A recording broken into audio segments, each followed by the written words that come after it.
You could tell which version of love had entered the room before a single word was spoken.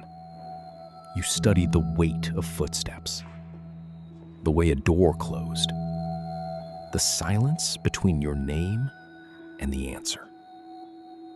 Some days, affection arrived suddenly.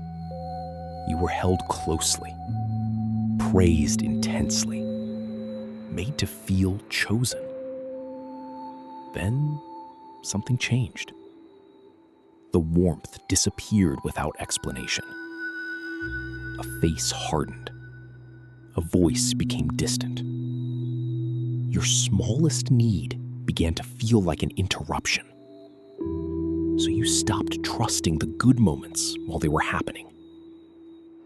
Even inside tenderness, part of you stayed alert. Part of you waited for the withdrawal. Part of you searched for the mistake that would make love leave again.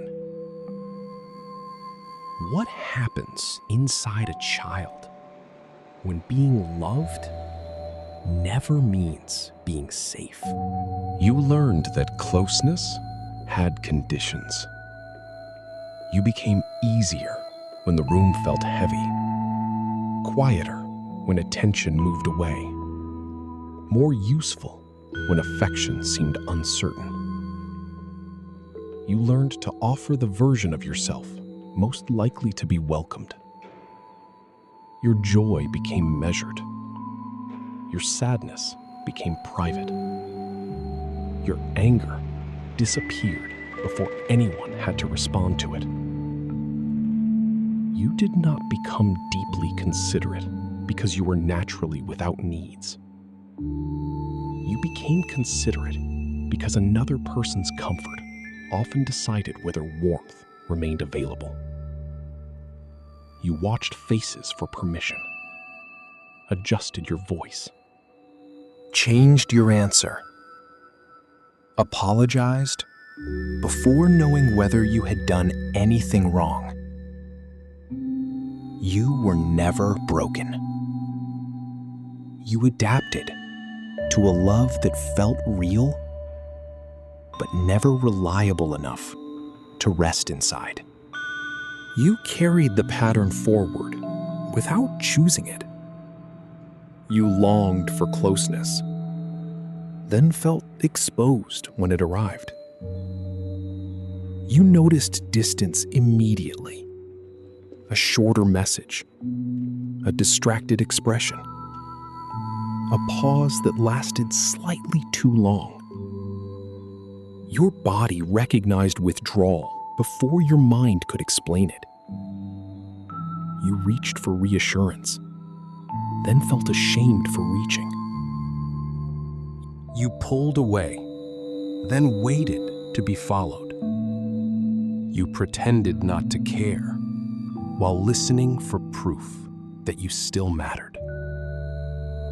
Steady affection could feel strangely unfamiliar. Part of you wanted to trust it. Another part searched for hidden conditions. Because inconsistency taught you that love was not something you simply received.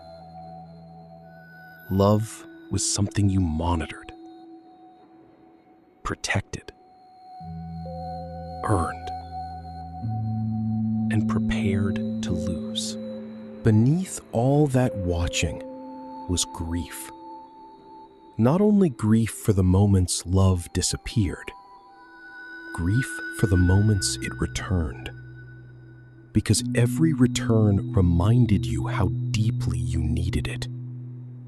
Every soft voice reopened the hope you had tried to bury. Every affectionate gesture made the next absence more painful. You were not confused because you failed to understand love. You were confused because tenderness and loneliness came from the same place. So your nervous system stopped separating comfort from danger. Both could arrive through the same doorway. Both could wear the same face. both could call your name in the same voice. You learned to remain emotionally packed, ready to stay, ready to leave. Something in you still remembers the original bargain. Stay alert, and love might remain. Stay useful, and distance might soften. Stay undemanding, and warmth might return. But the child inside that bargain was never defective. You were responding to uncertainty with the only intelligence available to you. Your vigilance was memory.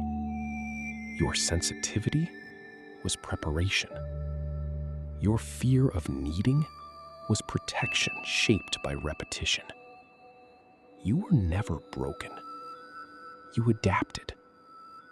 And beneath every adaptation, something quieter remained. A self that existed before every shifting mood, before every careful apology, before every attempt to become easier to keep. That self did not disappear.